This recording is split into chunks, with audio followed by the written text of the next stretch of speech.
Good morning, everyone. My name is Margaret Fieldbinder, and I am the event coordinator at Diversified Insurance Solutions, a division of Associated Benefits and Risk Consulting. I'd like to welcome you all this morning to today's webinar, Workers' Compensation, a Controllable Business Cost. Before we get started, I just wanted to run through a few housekeeping items. First, everyone is muted in listen-only mode. We have a lot of content to cover this morning, so this will help us keep to our designated time frame and get through all of it. We certainly encourage questions, so please feel free to type them into the questions box throughout the program, as we've reserved time at the end of this presentation to answer any questions you may have. We will try our best to get through all of them, but if for some reason we are able to unanswer your questions or we run out of time, we'll send it to you within the next few days along with the recording of this webinar, as well as a copy of the presentation. Also, if you haven't noticed, I've attached a copy of the presentation in the handout section of the webinar that you can download and follow along during the presentation. It's my pleasure to introduce today's speaker, Nick Rossiter. Nick is a Risk Management Solutions Manager at ABRC and Diversified and brings a wealth of knowledge when it comes to workers' compensation claims and ways to control costs. Please join me in welcoming Nick. Thank you, Margaret. Good morning and welcome, everyone.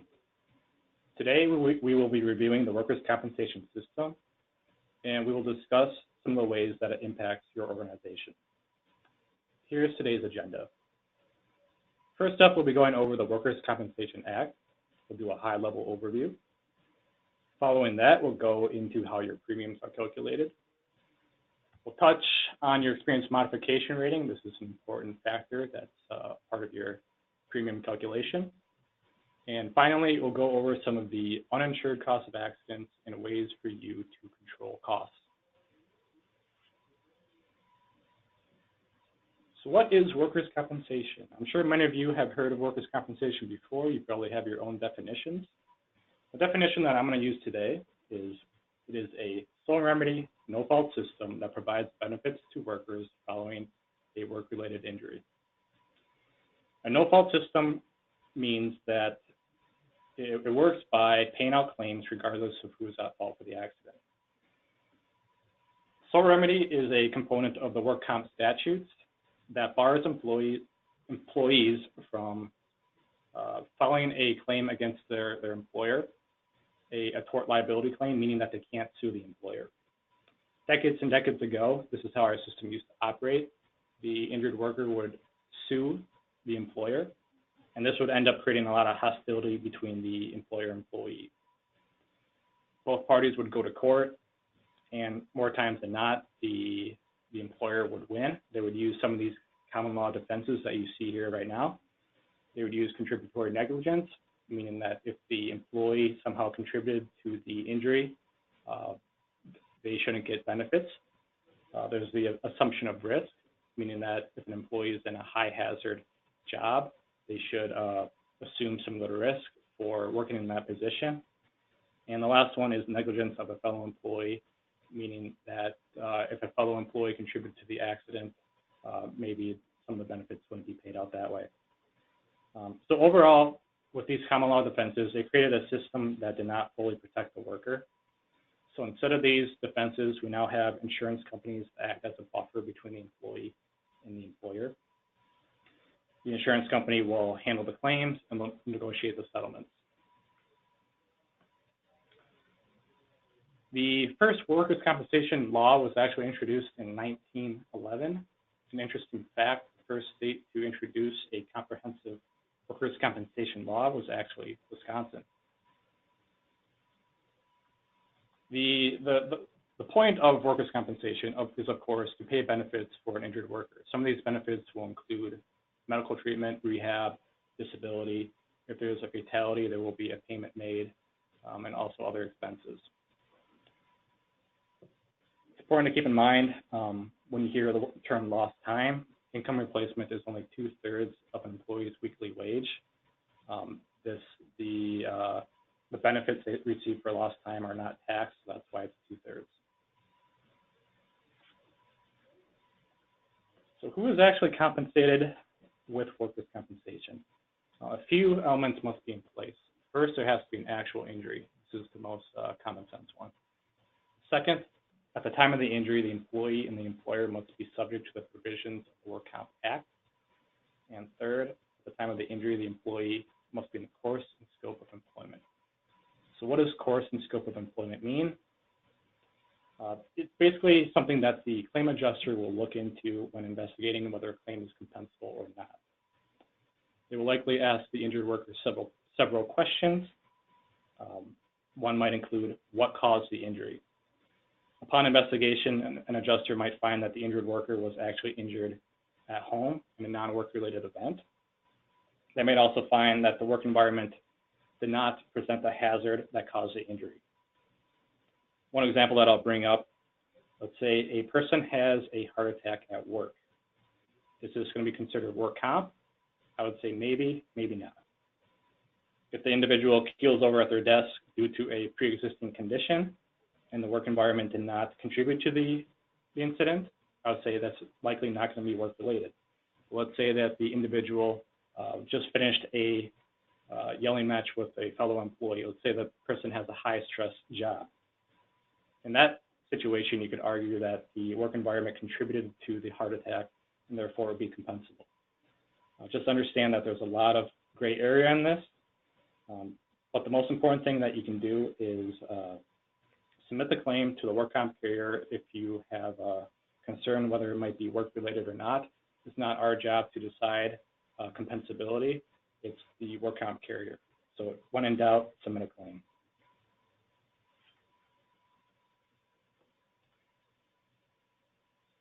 So who has an impact on your workers' compensation premiums? There are two organizations that have a big role.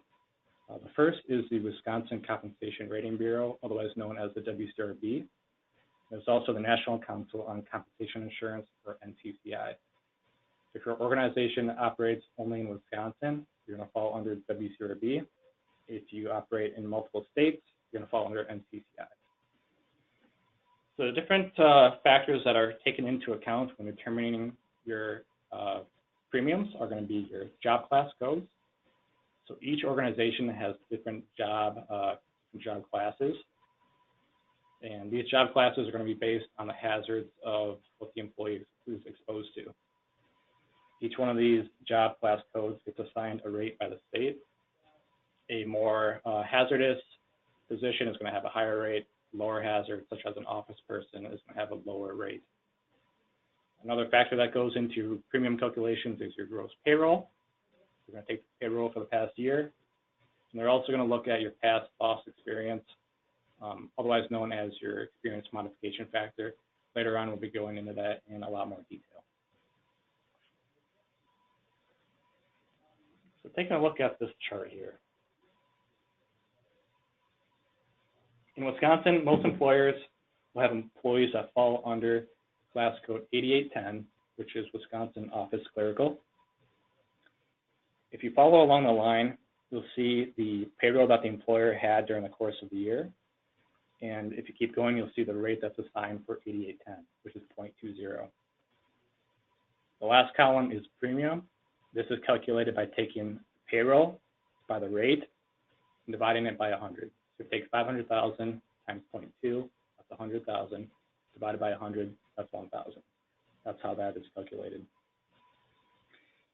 If you drop down a line and you take a look at Wisconsin Machine Shop, you'll see that it has a much higher rate than what you have for Office Clerical. Again, it's a more hazardous position, so it's going to have a higher rate.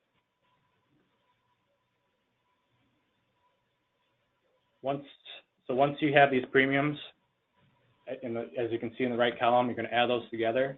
You're going to get what's called estimated manual premium. This number is then multiplied by your experience modification rating. So in this case, I use 1.1. For your organization, it might be anywhere between, I commonly see between 0.7 and 1.5 is pretty common. Just understand that if you have a lower experience rating, you're going to have a lower premium. So in this case, since the experience modification rating was over 1, there's going to be $12,100 added on. So if you add that to the estimated, you're going to have a standard premium of $133,100. This next line here, it's important to keep in mind that if you are an employer who has a workers' compensation carrier, you are likely going to receive something called a premium discount. However, if you have a lot of claims and if we're not able to find you a carrier, you're going to be put in what's called a workers' compensation pool, meaning that you're not going to be eligible for that discount. But most employers do receive a premium discount. So with that, we have the discounted premium, and then there are some other variables that are thrown in there, such as terrorism, catastrophic charge. Those are thrown in, and then we get your estimated net premium.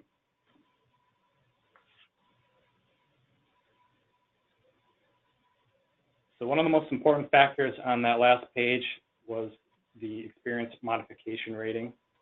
This is the part where you as an employer have the ability to change.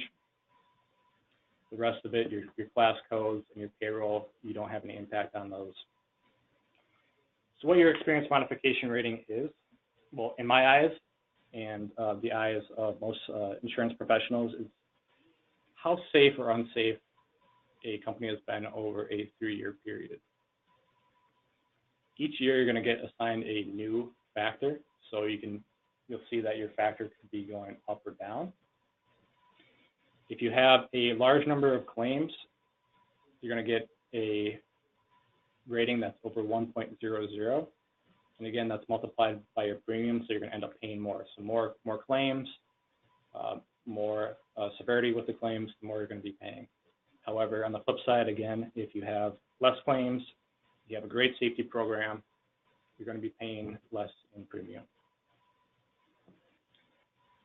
Keep in mind that it uses 3 years of past workers' compensation loss history, excluding the current year and the most recent year. And this is an example of what this looks like. So for 2018, we're going to skip 2017. That data is too fresh. Claims haven't closed out yet.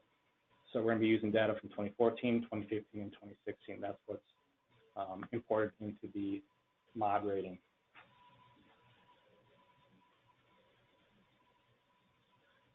So one of the first things I do when working with a new company is I'll pull their experience history. It's one of the easiest ways for me to see how a company is trending over the years. So I'll use these numbers here as an example. As you can see, this company is not trending in the right direction.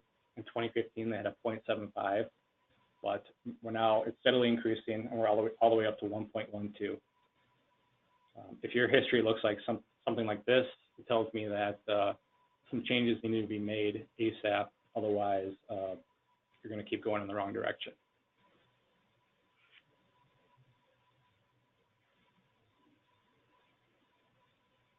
Now, taking a look at this one here, it's a little different.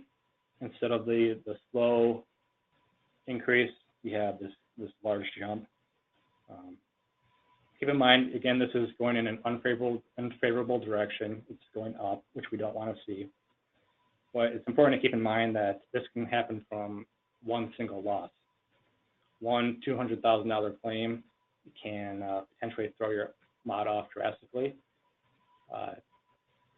I'm more focused on frequency, and when I look less at the severity claims. You have less impact on those severity claims.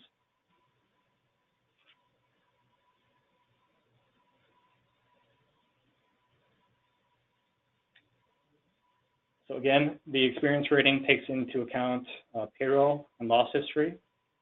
Losses are then further broken down into frequency and severity categories. The WCRB or the NCCI uses what's called a split rating. It's used to reflect frequency and severity of claims. So if you have losses between $0 and $16,000 are called primary losses. Anything over $16,000 are called excess losses. Primary losses are given a greater weight in your experience modification calculation. This is a way for the WCRB to encourage you to have less frequency. They're going to charge you more for those primary losses. And it creates this quote here: frequency breeds severity.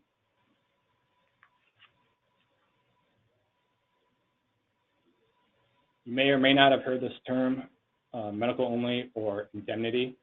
A medical only claim is a claim that has no compensable lost time or no PPD or permanent partial disability.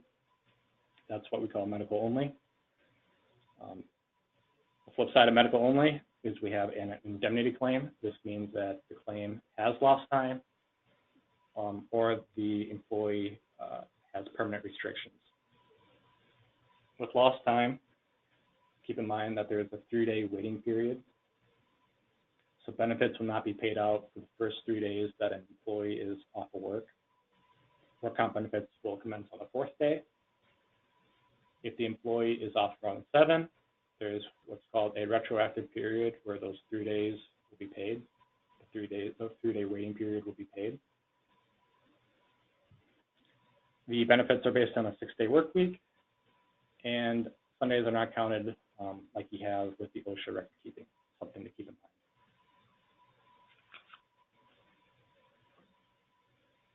With medical claims, what's going to get paid out? An unlimited amount for medical, surgical, dental, basically any kind of medical bill you can receive, that's going to get paid out that way. It could be also cover prosthetics, crutches, canes, employees' drive time to the clinic. This is important to keep in mind that the employee has their choice of a treating practitioner. In Wisconsin, we cannot direct care, but let's say, for example, if an employee doesn't have their own provider, you can give them a recommendation of a facility that you have a relationship with. Or let's say post-accident, you send an employee to a drug test. You can say, well, we're sending you here to the drug test. If you want to get your, if you want this to be a practitioner, that'd be an easy way to do it.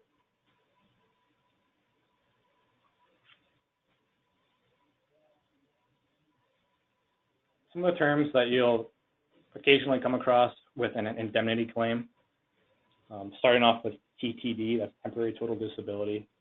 That means that the employee is receiving benefits for being off of work.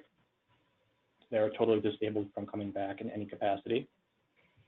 TPD, or temporary partial disability, means that the employee is put on restrictions. Maybe they can't do their normal job function, or maybe they can only work 30 hours a week versus 40. They may be eligible for TPD benefits. Another common one you'll see is PPD, permanent partial disability. This means that the employee, his or her body part no longer functions the way it used to. This could either be from a loss of a limb, or let's say the limb no longer operates at 100% capacity. Maybe there's less range of motion or something like that. On a very rare occasion, we'll see what's called a PTD, or permanent total disability. This means that the employee is totally unable to work. They're basically bedridden. This is very uncommon for us to see. But if that does happen, typically we'll try to, or the insurance carrier will push for vocational benefits, meaning retraining, reschooling, seeing if there's something else they can do in some capacity. An IME, or an independent medical exam. This is where the insurance carrier wants a second opinion on the employee's medical status. It's common for the carriers to send an employee for an IME if they question the claim in some capacity, and they want another doctor to get a second opinion. And lastly, statute of limitations. This means how long does an employee have to submit a claim? Believe it or not, it's actually, they have up to 6 years to file a traumatic claim. They have up to 12 years to submit a occupational claim, meaning that it's something like a noise hearing loss, or let's say they're exposed to a chemical that in their workplace that causes cancer. They have up to 12 years to submit one of those claims. So they have quite a lot of time to do that. So the reason I bring this up, and the reason I broke out indemnity versus medical only, is to show you this right here. If you're able to keep a claim to medical only 30% of the claim costs go into the experience rating. So basically, you're getting a 70% discount for keeping a claim medical only. That's huge in your rating. So if you have the ability to bring a worker back within that 3-day waiting period, you absolutely want to push to get that worker back. And this is the reason why. Taking a look at this graph here, you'll see a medical claim that had a total incurred of $8,500. For this example, for this company that I used here, this claim is going to cost them $5,000 in premium, $49.92 in premium over the 3 years that it's impacting their mod. Let's say that this company wasn't able to bring that worker back to light duty, so it ended up being a indemnity claim. That same $8,500 claim is now going to cost $16,641. So you can see there's a huge difference there. And again, here's another example with a $20,000 claim, so you can see those differences.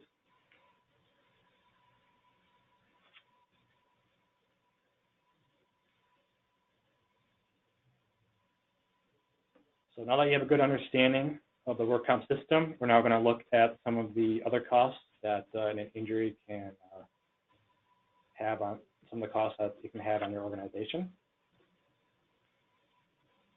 So in the safety and loss control world, we commonly use this injury iceberg to show that the majority of a claim costs are actually the indirect costs that you can't actually see. So some of the things that we see are the medical costs, the doctor's visits, the surgeries, the lost time benefits. These are the things that we see. And here are some other examples of those direct costs.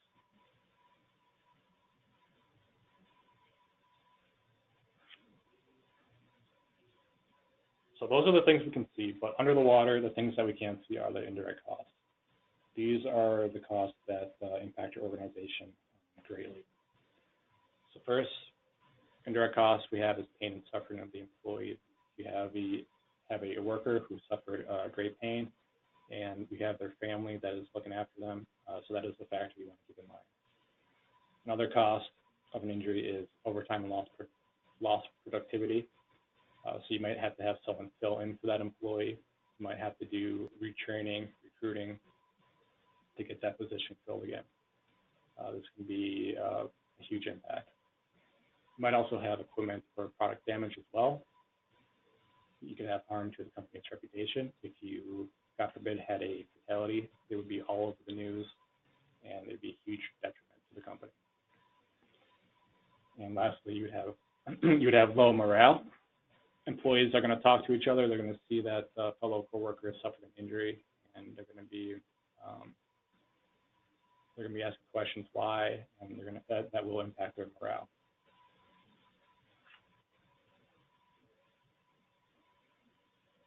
So one of the services that I like to use is something called OSHA's Safety Pays. It's a free service that anyone can do.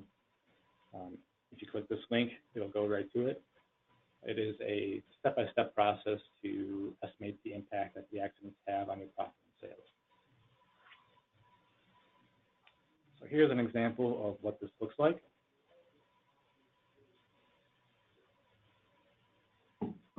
So let's say you have a injury with a direct cost of $6,000. So you pull up your loss run and you see that the claim cost you $6,000. What we're going to do, we're going to plug that $6,000 into this table here and take that 6,000 times it by the multiplier, and that's going to be your indirect cost. So if you have a $1,500 small claim, you think it's small, it doesn't have a lot of impact on us, well, actually, you should take that 1,500 and multiply it by the 4.5. You can see that it's going to have significant indirect cost in your organization.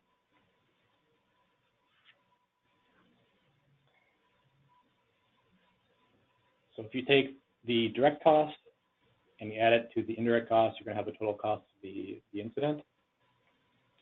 In this case, it's $13,200. You're going to divide the total cost of the injury by your profit margin.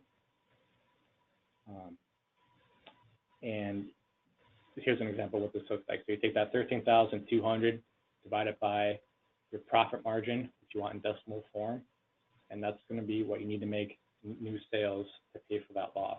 So that's what that looks like.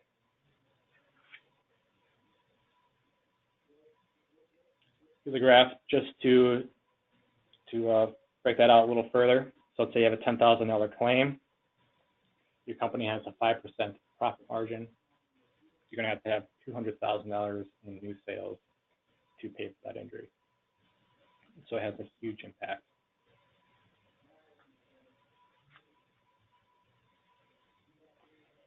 So we'll go over some of the steps that you can take to reduce claim costs.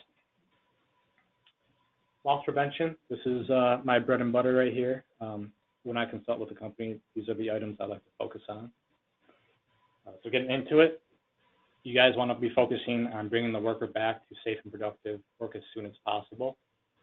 You, of course, have to follow the doctor's restrictions as necessary, but whenever you can bring a person back to light duty, you want to be doing that.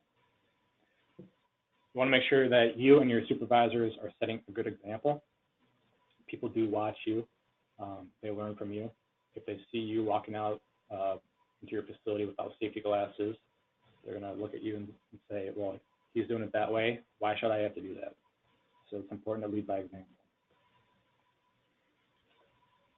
Another thing that's very important is to assess hazards at your organization. You don't want to be just reactive. You want to be proactive and try to assess hazards before they happen. A few ways to do that. You can observe employees. There's things such as the job safety analysis or job hazard analysis that you can break down a job and try to identify hazards before they happen. You could do plain old observing the environment, looking for unsafe conditions. You can do facility audits, checklists. A lot of these go a long way. It's important to keep safety at the forefront. So you can do that by training. For training, you want to tell, show, explain, check, retrain. Those are the basic steps. Toolbox talks are a great way to keep safety in everyone's mind before a shift, and how we recommend doing those. You want to have a safety program in place in some form or fashion. OSHA requires certain programs to be in place, and you want to make sure you have those up to date. One of my favorite items when working with a company is working with their safety committee. A safety committee is a group of people, a group of like-minded people who are getting together to discuss safety, make changes. They can really make some good changes to the culture of an organization.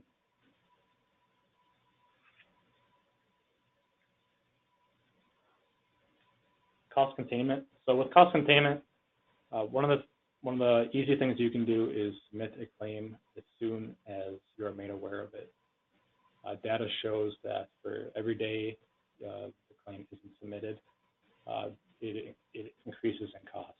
The employee or the injured worker might start talking to a spouse, and the injury might start getting exaggerated.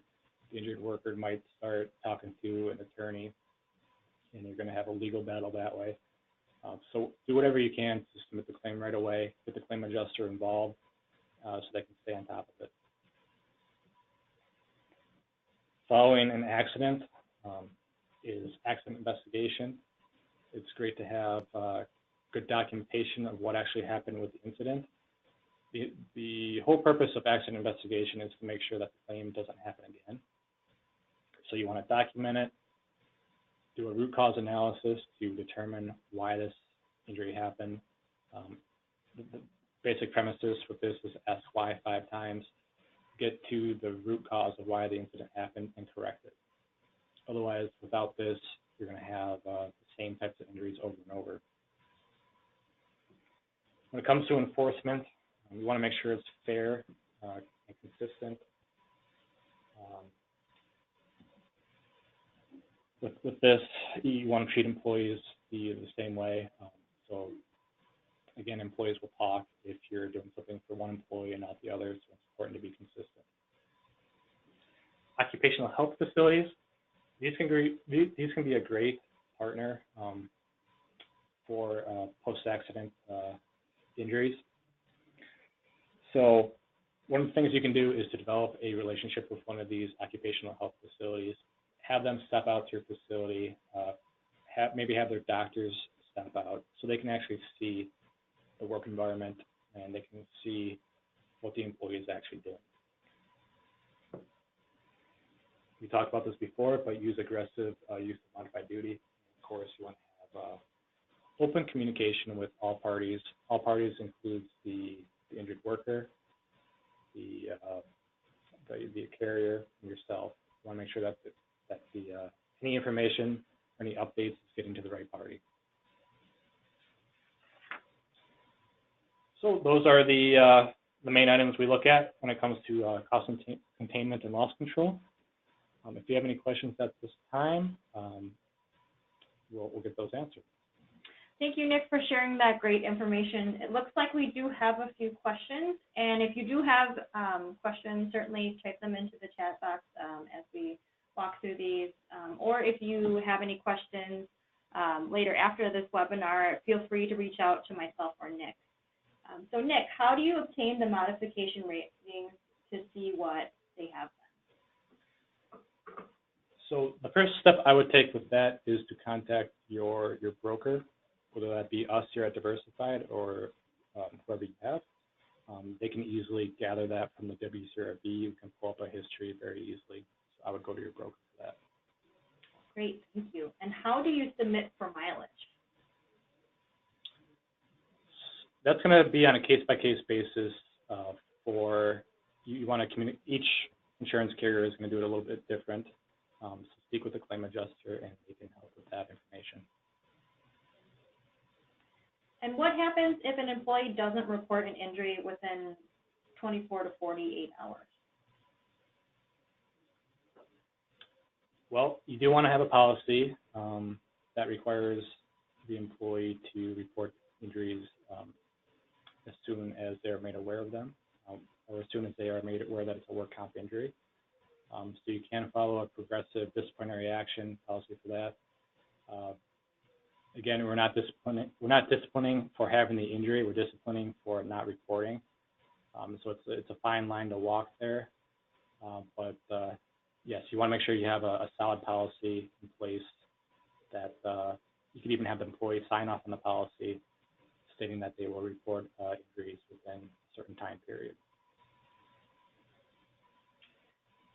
This is a more specific example. Say they have 37 employees. Is it more beneficial to be pooled with other companies for the mod experience factor ratio to determination? That is a question I will not be able to answer at this time. It is something we could look into, though.